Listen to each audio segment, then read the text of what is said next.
오늘도 예배 자리에 나오신 우리 성도님들 주님의 이름으로 축복하고 환영합니다. 특별히 온라인으로 예배 드신 분들 그 삶의 자리에서도 아기 예수님의 그 소망의 은혜가 가득하시기를 축복합니다.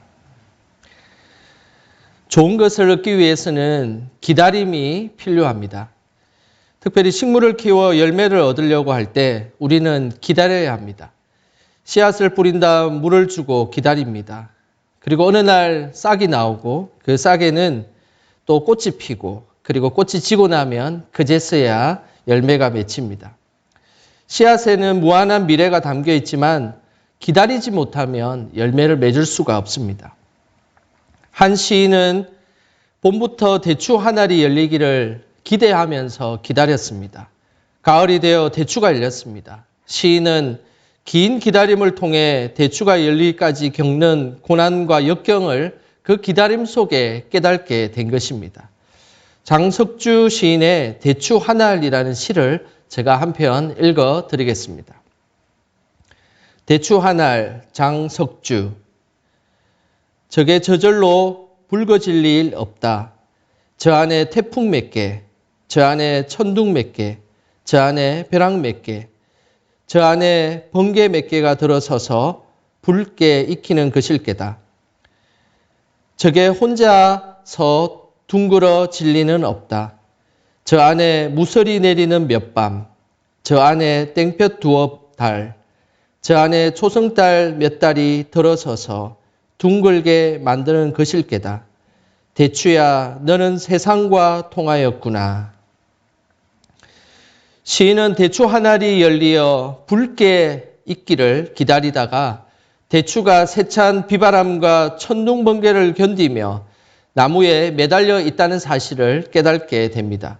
이뿐 아닙니다. 무서리 내리는 차가운 겨울밤, 그리고 뜨거운 여름의 태양, 초승달이 뜨고 지는 많은 밤과 날이 지날 때 그제서야 그 대추가 아름답게 둥글게 연글고 빨가스름하게 익혀진다는 사실입니다. 기다림은 단순히 수동적인 시간을 보내는 것이 아니라 어떠한 대상을 보거나 그것이 이루어지기를 바라는 적극적인 시간을 보내는 것입니다.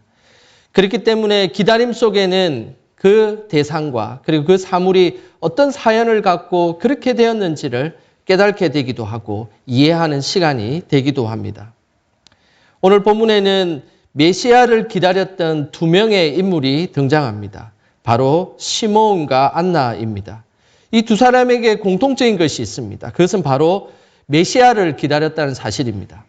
먼저 메시아를 기다린 시므온을 한번 살펴보겠습니다. 누가복음 2장 25절 말씀입니다. 우리 같이 한 목소리로 읽어보겠습니다. 예루살렘에 시므온이라 하는 사람이 있으니 이 사람은 어렵고 경건하여 이스라엘의 위로를 기다리는 자라. 성령이 그 위에 계시더라. 성경에는 시므온을 이스라엘의 위로를 기다리는 자라고 소개하고 있습니다. 여기서 이스라엘의 위로라는 것은 예수 그리스도를 의미합니다. 시므온은 예수님이 오시면 로마 지배하에 있던 불쌍한 이스라엘 백성들이 삶을 구원하고 그들의 힘들고 어려운 부분들을 위로받을 수 있을 것이라고 기다리며 고백하였습니다. 비단 시므온뿐만 아니라 이스라엘 백성 모두가 이 고달픈 삶에서 우리를 위로해주고 그리고 우리를 해방시켜줄 메시아를 기다렸다라는 것입니다. 또한 안나 역시도 예수님을 기다리는 자였습니다. 그 내용이 누가복음 2장 38절에 나오는데 우리 함께 읽어보겠습니다. 마침 이때에 나와서 하나님께 감사하고 예루살렘의 속량을 바라는 모든 사람에게 그에 대하여 말하니라. 안나와 관련된 말씀이 있습니다. 그것은 예루살렘의 속량을 바라는 사람이라는 말씀입니다. 예루살렘의 속량은 뭘 의미할까요? 그것은 바로 예수 그리스도를 의미합니다. 예루살렘 성이 이렇게 로마에 넘어간 것은 바로 이스라엘 백성들이 하나님 앞에서 우상을 숭배하고 죄를 지었기 때문입니다. 그렇기 때문에 예루살렘을 중심으로 저지러진 이 수많은 죄를 속량할 메시아, 그 메시아가 필요했다는 이야기죠. 그 메시아를 기다린 사람이 바로 안나였습니다. 시므온과 안나는 이스라엘의 위로자 되시고 그리고 예루살렘에 속량을 해줄 예수 그리스도를 기다린 인물입니다. 구약의 전통은 오래전부터 우리를 위로하고 속량할 메시아를 기다리고 있었습니다. 창세기 3장 15절에 보면 여자의 후손 중에서 뱀의 머리를 상할 자가 나올 것이다 라고 말씀하고 있는데, 여기에서 뱀의 머리를 상할 자, 그 자가 바로 예수 그리스도 메시아입니다. 그래서 이 말씀이 후대 메시아가 올 것임을 예언하고 메시아 사상의 최초의 말씀이 되었습니다. 이런 창세기에 등장하는 메시아 사상이 계속해서 구약에는 이어지고 있습니다. 족장 시대를 지나 광야 시대를 지나 사사기 시대를 지나 그리고 왕정 시대를 지나 이들이 바벨론 포로 70년이 되었을 때 그 메시아 사상이 무르익으면서 본격적인 메시아 사상이 나오기 시작했습니다. 바벨론 70년 통치 기간 중에 다윗 왕과 같은 메시아가 나와서 우리를 구원할 것이다 라는 것을 기대했습니다. 또한 구약과 신약의 이 사이에서 바벨론 포로 70년 이후에 이제 구약과 신약의 사이에 있는 400년이라는 또 긴 영적 암흑기의 세월이 지납니다. 그때는 페르시아와 헬라와 로마 시대를 거치게 됩니다. 이런 시대 속에서 이스라엘 백성들은 식민지로 살아가게 되고, 식민지의 그들의 백성 속의 가슴 속에는 누군가가 우리의 이스라엘의 이 고달픈 삶을 위로해주고, 그리고 예루살렘의 이 죄를 속량해줄 메시아를 대망하게 되는 것입니다. 시대가 어려울수록 믿음의 사람들은 하나님을 더 찾게 되고 하나님의 통치를 간절히 원합니다. 미국 북장로교 한국선교회사라는 책이 있습니다. 이 책에는 일제강점기 우리 기독교인들이 어떤 신앙을 표현했는지를 잘 말씀해 주고 있는데요. 일제강점기 교인들은 자신의 처지를 애굽에서 종살이하는 이스라엘 민족과 동일시했습니다. 그래서 이스라엘 민족들이 애굽에서 있는 그 학대당하는 그 어려움은 꼭 일본에 의해서 학대당하는 기독교인들과 동일하다라는 생각을 가졌습니다.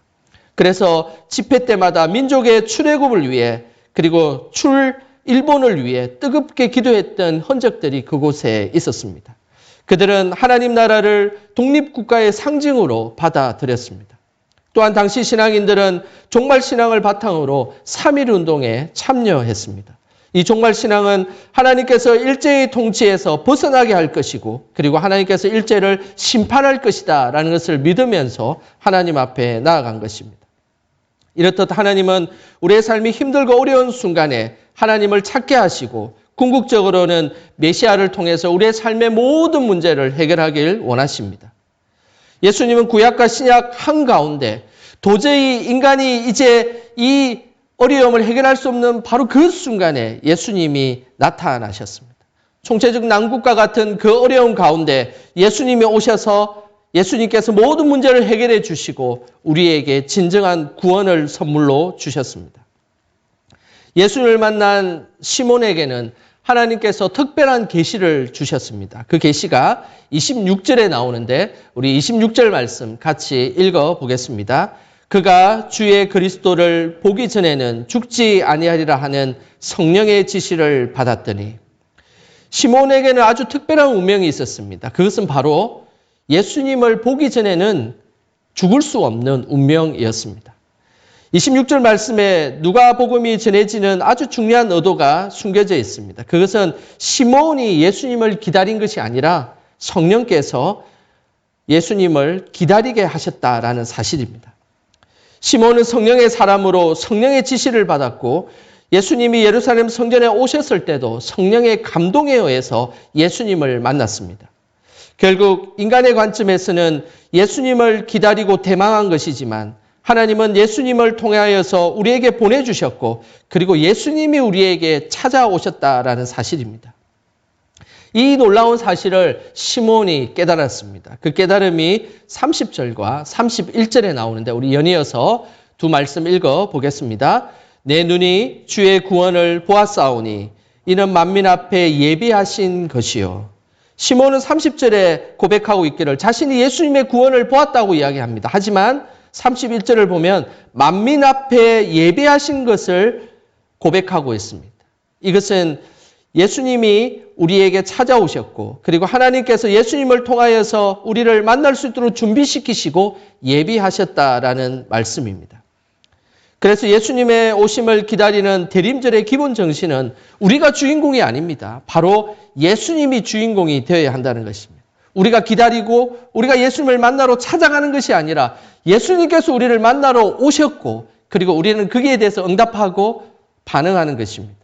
성탄절을 준비하는 절기인 대림절, 대강절이라는 이 말은 임하시기를 기다린다라는 뜻입니다. 그리고 이거는 헬라어로 파루시아라는 단어를 쓰는데 이것은 나타나다, 도착하다라는 의미입니다. 그래서 대림절의 원뜻은 우리에게 오시기로 한 예수님이 나타나고 도착하시기를 기다린다라는 의미인 것입니다. 그래서 대림절의 정신은 예수님이 우리에게 오신 것이고 우리는 그 예수님을 기다리는 사람일 뿐입니다. 그래서 대림절은 예수님의 먼저 오심을 기억하고 그리고 예수님이 우리를 찾아오심에 대해서 우리가 응답하고 기다리는 것, 그것이 바로 대림절의 우리의 모습이 되어야 합니다. 그러면 우리의 성탄절은 좀 어떻습니까? 예수님이 먼저이십니까? 아니면 우리가 먼저입니까? 우리의 믿음은 어떻습니까? 우리가 먼저입니까? 하나님이 먼저이십니까? 오늘 하나님께서 기대하시는 것은 우리 삶에 우리가 먼저가 아니라 예수님이 먼저이고 그리고 하나님의 먼저이기를 오늘 하나님께서 우리 삶에 기대하신다는 사실입니다. 우리 영광의 모든 성도들이 이 대림절에 예수님이 먼저가 되고 하나님이 먼저가 되는 그런 믿음으로 나아가는 저와 여러분 되시길 주님의 이름으로 축복합니다. 성탄절만 되면 소개되는 유명한 연극이 하나 있습니다. 우리나라에도 벌써 40년째 공연이 되고 있었습니다. 이 작품은 미국의 한 교회에서 성탄절을 준비하다가 일어난 실제 극을 우리나라 시나리오로 바꾸어서 연극을 한 것입니다. 그 제목은 아마 한 번쯤은 들어봤을 것입니다. 빈방 있습니까? 라는 제목의 연극입니다. 아마도 우리 영광교회에도 언젠가 성탄 발표회 때 이 연극을 공연했을 것이라고 저는 생각이 듭니다. 그 정도로 유명한 작품이기 때문입니다. 진정한 크리스마스를 우리는 어떤 마음으로 맞이해야 할까요? 그것을 우리에게 깨닫게 해주는 작품입니다. 설교 시간이어서 이 작품의 전체를 다 보여드릴 수는 없지만 그러나 이 연극의 주인공 덕구의 독백을 중심으로 짧은 영상을 준비했습니다. 잠시 보는 시간 갖겠습니다. 10살 덕구, 3학년에 해당하는 나이. 하지만 지적 능력이 떨어지는 덕구는 1학년. 그해 성탄절 성극에서 여관주인 역을 맡은 덕구.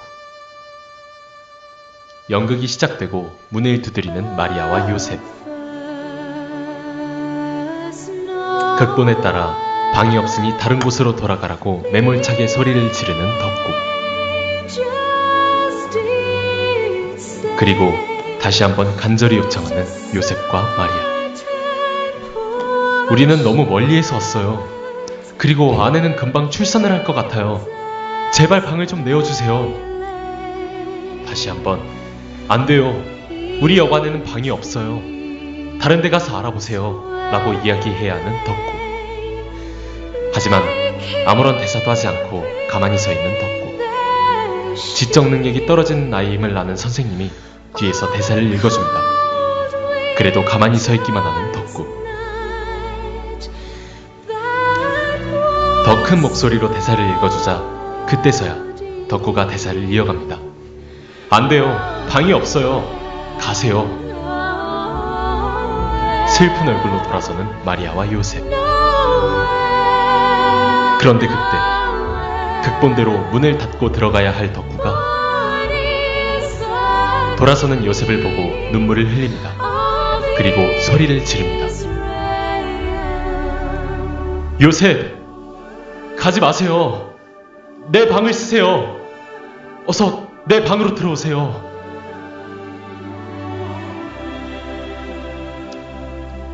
덕구는 차마 마리아와 요셉을, 아기 예수님을 냄새나고 거칠고 차디찬 마곡간으로 내쫓을 수가 없었습니다. 극본에도 없는 대사였고 연극은 엉망이 되어버리는 것 같았습니다. 하지만 그 연극을 지켜보던 관객들은 모두 감동의 눈물을 흘리고 있었습니다. 오늘날 우리는 어떻게 아기 예수님을 맞이하고 있습니까? 아직도 냉혹하게 차디찬 마국간으로 몰아내고 있지는 않습니까? 낮은 자로, 가난한 자로, 병든 자로 우리 곁에 와 계신 예수님을 외면하고 있지는 않습니까? 이 연극은 볼 때마다 감동으로 우리에게 다가옵니다. 덕후는 결국 연극과 현실을 구분하지 못했습니다. 그리고 연극이 망쳐져 버린 것 같았습니다. 하지만 그가 진심으로 아기 예수님을 불쌍히 여긴 그 마음은 관객들에게 고스란히 전달이 된 것입니다. 이것이 감동이지 않습니까? 연극에서 대사 그대로 빈방 없다고 말한 뒤 그것을 후회하고 자신의 방이 있으니 그곳에라도 아기 예수님을 오기를 바랬던 이 덕구의 마음, 이 마음이 오늘 우리의 마음이 되어야 합니다. 지금도 이 연극이 큰 울림으로 다가오는 것은 대림절과 성탄절을 맞이하는 이 거리에는 수많은 크리스마스 트리가 장식되고 연극이 공연됩니다. 그리고 크리스마스 캐롤도 넘쳐나지만 정작 중요한 것이 보이지 않습니다. 그것은 바로 예수 그리스도이십니다. 성탄절의 장식을 준비하고 성탄절 발표회를 연습하고 성탄절 때 가족들이 어떻게 모일지를 계획하고 있지만 정작 우리의 마음속에는 살아계신 그 예수님을 우리가 모시고 있을까요? 그런 모습이 없다면 우리는 우리의 성탄절을 다시 돌아보아야 하는 것입니다. 그 당시 이스라엘 땅에는 메시아를 기다리고 대망하는 사람들이 많이 있었습니다. 하지만 정작 메시아의 오심을 실제적으로 삶에서 기다리고 준비하는 사람은 그다지 많지 않았습니다. 또한 그들이 기대하는 메시아의 모습은 하나님의 말씀을 그대로 받아들이는 메시아가 아니라 자신의 욕망과 자신의 바램과 그리고 자신의 기대를 이루어줄 메시아만을 기다리고 있었다는 것입니다. 하지만 오늘 본문에 등장하는 시몬과 안나는 예수님을 어떻게 기다려야 하는지를 우리에게 잘 알려주고 있습니다. 우리는 예수님을 어떻게 기다리고 준비해야 될까요? 그 해답이 오늘 본문 25절에 나옵니다. 우리 25절 말씀 다 같이 함께 읽어보겠습니다. 예루살렘에 시몬이라 하는 사람이 있으니 이 사람은 어렵고 경건하여 이스라엘의 위로를 기다리는 자라 성령이 그 위에 계시더라. 예수님의 오심을 준비하는 사람의 아주 중요한 특징이 이것에 숨겨져 있습니다. 그것은 바로 성령의 사람입니다. 오늘 이 본문의 25절과 26절과 27절에 계속해서 반복되는 단어가 있습니다. 그것은 바로 성령입니다. 25절에도 보면 성령이 그 위에 계시더라. 26절에 성령의 지시를 받았더니 27절에는 성령의 감동으로라는 말이 있습니다. 메시아이신 예수님의 오심을 기다리는 사람은 바로 성령의 사람이 되어야 합니다. 실제 메시아라는 뜻은 기름을 부은 사람이다라는 것이죠. 이 기름은 성령의 은혜를 의미합니다. 성령으로 부음을 받은 사람, 그 사람이 바로 성령의 사람, 메시아인 것입니다.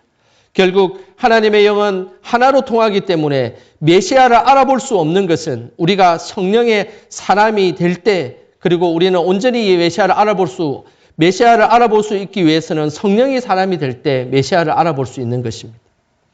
우리가 메시아가 와도 이 2021년도에 메시아가 와도 우리는 성령의 사람이 되지 못하면 메시아를 온전히 알아볼 수가 없는 것입니다. 왜냐하면 메시아는 성령이기 때문입니다. 우리가 성령의 사람이 될 때 예수님을 온전히 모실 수가 있습니다. 당시 예수님이라는 메시아를 기다리는 사람들은 유다 지역의 전 지역에 많이 있었습니다. 그러나 이들은 실제적으로 성령의 사람은 아니었습니다. 자신의 힘과 세상적 방법으로 메시아 오심을 꿈꾸는 사람들이 많았습니다. 그 대표적인 무리가 두 무리가 있는데 하나는 시카리라는 무리였고 하나는 열심당원들이었습니다. 시카리는 자객이라는 뜻을 가진 세력이었습니다. 이들은 메시아가 오기까지 자객이 되어 로마의 지도자를 암살하고 요새와 같은 곳에서 피신했던 무리들이 있었습니다. 자신들의 열심으로 하나님 나라를 꿈꾸고 무력을 통해서 메시아를 꿈꾸었던 무리들, 그들이 시카리라는 그런 무리였습니다. 그리고 열심당원이 있었습니다. 예수님의 제자 시몬이 바로 열심당원이었습니다. 이들은 로마로부터 정치적 독립을 쟁취하기 위해 로마에게 무력으로 맞섰고 로마에 의한 상류층이나 기득권 세력들을 집중적으로 공격하는 세력들이었습니다. 결국 시카리와 열심당원들은 메시아를 대망하고 기다렸지만 자신의 힘과 그리고 자신의 능력으로 메시아 올 것을 기대했던 사람들입니다. 하나님은 결코 세상의 방법으로 오시지 않으셨습니다. 예수님은 사랑과 정의를 통해서 이 땅에 오신 분이십니다. 그래서 예수님을 기다리는 사람은 자신의 힘과 혈기로 살아가는 것이 아니라 성령의 지배를 받고 성령의 인도하심을 받으며 살아가야 한다는 것입니다. 이 대림절에 우리가 예수님의 오심을 기다리기 위해서는 성령 충만함을 잊지 않으시기를 소망합니다. 더욱더 성령 충만한 모습으로 살아가는 것, 그것이 대림절을 살아가는 우리들의 모습이 되어야 하는 것입니다. 예수님의 오심을 진정으로 기다린 자의 또 다른 모습이 37절에 나옵니다. 우리 37절 말씀 같이 읽어보겠습니다. 과부가 되고 84세가 되었더라. 이 사람이 성전을 떠나지 아니하고 주야로 금식하며 기도함으로 섬기더니. 예수님의 오심을 기다린 사람은 성전 중심의 경건 생활을 한 사람이었습니다.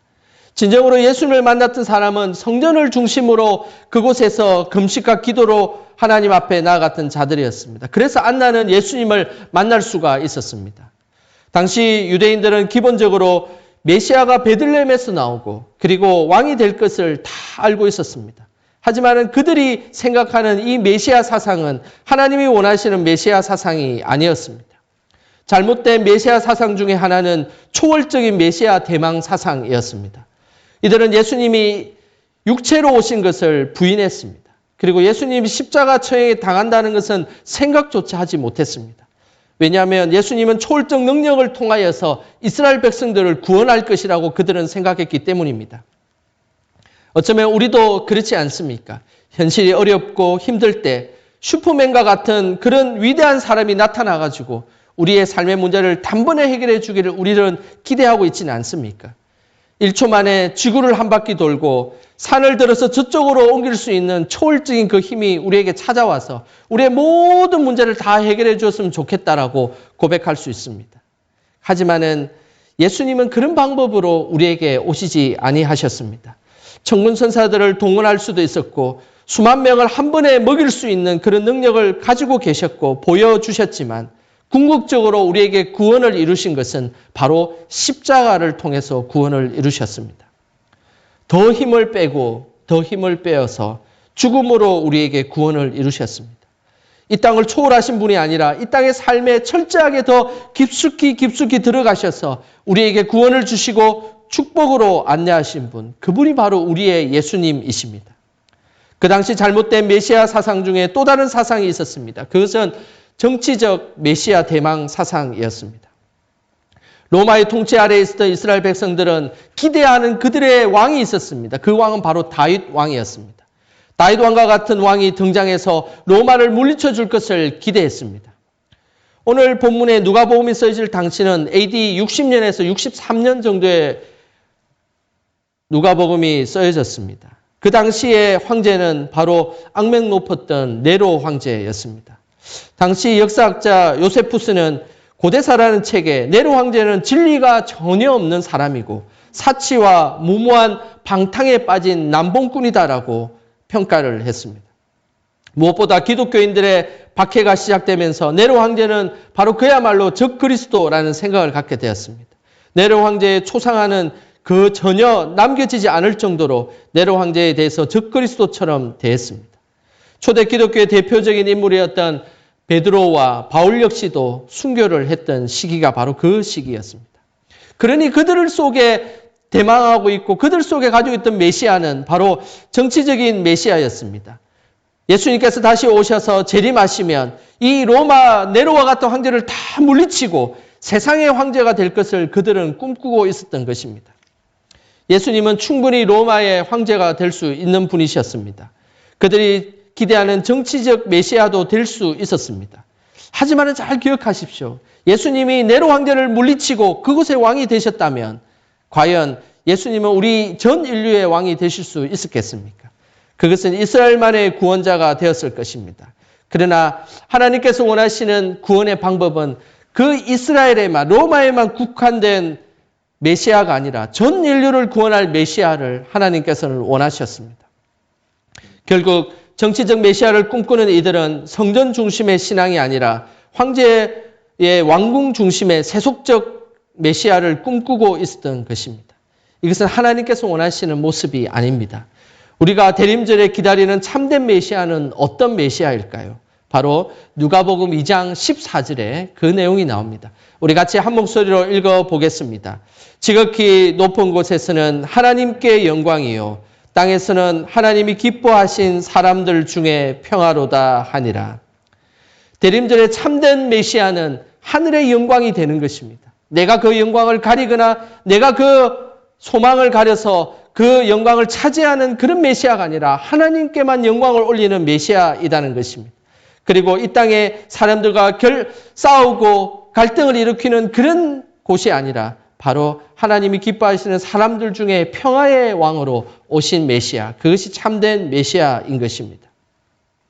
대림절을 통해 다시 오실 예수님을 기다리는 우리의 삶이 더욱 성령 충만한 삶으로 나아가시기를 소망합니다. 그리고 세상적인 방법이 아니라 성전 중심, 교회 중심으로 그 경건 생활을 이어가시기를 축원합니다.